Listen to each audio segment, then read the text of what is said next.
네, 5시간 조사를 하게 되면 이 정도면 충분한 조사가 됐다. 일반적으로 봤을 때 하루 조사를 했을 때 5시간 조사 어떻게 보십니까? 일반적으로 하루에 5시간은 매우 적은 시간입니다. 보통 이제 하루를 조사를 한다고 했을 때는 보통 오전 9시에서 한 12시 정도까지 조사를 하고요. 그리고 식사 시간 이후에 한 2시부터 6시까지 조사를 하고, 그리고 만약에 피조사자가 동일할 경우에는 심야 조사도 가능하거든요. 그렇게 되면 통상 뭐 하루 정도 조사를 한다라고 한다면 뭐 7시간에서 8시간 조사를 하는 것이고요. 그리고 이제 조서 열람까지 고려했을 때 보면 뭐 그걸 훌쩍 넘어가는 경우도 있습니다. 그런데 이제 윤 전 대통령에 대한 조사는 이제 5시간 정도밖에 이루어지지 않은 상황이기 때문에 아마도 첫 번째 소환 조사는 매우 형식적인 조사에 그쳤을 가능성이 매우 높습니다. 그래서 특검 입장에서는 추가 소환을 통해서 지속적인 조사를 해야 되는 상황으로 이해하시면 될 것 같습니다. 알겠습니다. 윤 전 대통령 측이 박창환 총경, 경찰서장급이잖아요. 총경이라고 하면. 자격을 문제 삼더라고요. 이 사람이 저번에 했던 불법 체포영장, 한남동 공간에 대해서 윤 전 대통령 측이 하는 얘기는 불법 체포영장을 집행한 사람이기 때문에 아니 그 사람이 나를 조사하는 게 말이 되느냐. 일단 형식상 논리는 갖춰져 있는 부분이 있습니다. 그리고 두 번째 질문은 뭐냐면 이렇게 피의자가 수사관을 선택할 수 있는 것인지 그런 경우들이 있는 것인지 궁금합니다. 네, 이제 두 번째부터 답변을 드리면 이제 수사관이 예를 들면 편파수를 한다. 나에게 지나치게 불리한 조사를 한다라고 판단되면 수사관에 대해서 기피 신청을 할 수는 있습니다. 절차적으로 피의자에게 그런 권리가 보장이 돼 있기 때문에 그런 절차의 권리는 있는데요. 통상 잘 행사하지 않습니다. 왜냐하면 그 나의 어떤 수사 권한을 갖고 있는 수사관과 대치하는 형태의 어떤 상황은 피의자들이 원치 않거든요. 손해 보는 그렇습니다. 느낌인 거죠. 그러니까 명백하게 편파 수사를 한다거나 아니면 어떤 전략적인 이유, 즉 다른 수사팀에서 나를 수사하는 것이 더 낫겠다라는 어떤 전략적인 판단이 되지 않는 이상 이제 그런 조치는 잘 취하지는 않죠. 그러면 이제 첫 번째 말씀하셨던 이제 그 피고발 대상인 박창환 총경이 이제 수사 권한이 있느냐 이 부분에 대해서는 권한이 있습니다. 특검법에 따르면 특별검사는 공무원을 파견받아서 지휘 감독할 수 있고요.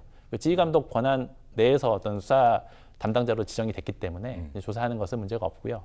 당연히 이제 조사한 이후에 이제 뭐 피의자 입장에서는 이제 조사자 자체가 뭐 편파적이라거나 위법하다라는 주장을 사후적으로 할 수 있겠죠.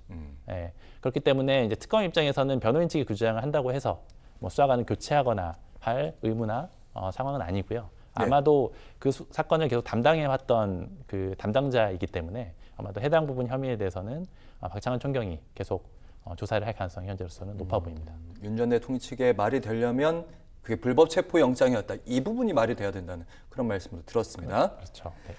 그리고 그 첫 번째 조사 박창환 총경이랑 했을 때 이 조사 오전 조사잖아요. 여기 진술엔 날인도 하지 않았다. 그러면 그거는 말은 했는데 그건 내가 한 말이 아니다. 인정하지 않은 거죠.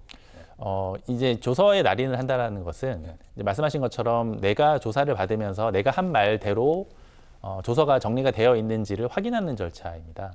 이거를 조사에 서명하지 않았다는 것은 내가 한 말대로 조서가 작성되지 않았다라는 점을 주장하는 것이거나 이 조사 자체가 뭐 위법하거나 불법하기 때문에 내가 이 조사에 응하지 않았다라는 것을 증거로 남기는 행위로 이해를 하시면 될 것 같습니다. 그럼 나중에 재판을 받게 됐을 때 오전에 했던 박창환 총경이랑 했던 부분 그 부분은 증거로 채택되지 않는다? 이렇게 보면 됩니까? 채택되지 않을 가능성이 매우 높고요. 근데 이제 형사소송법 실무상 이제 특검도 마찬가지입니다. 이제 경찰, 검찰 그 특검에서의 그 조사 서류는 이제 법원 단계에서는 피의자가 내용을 동의하지 않으면 어차피 증거로 쓰이지 않습니다.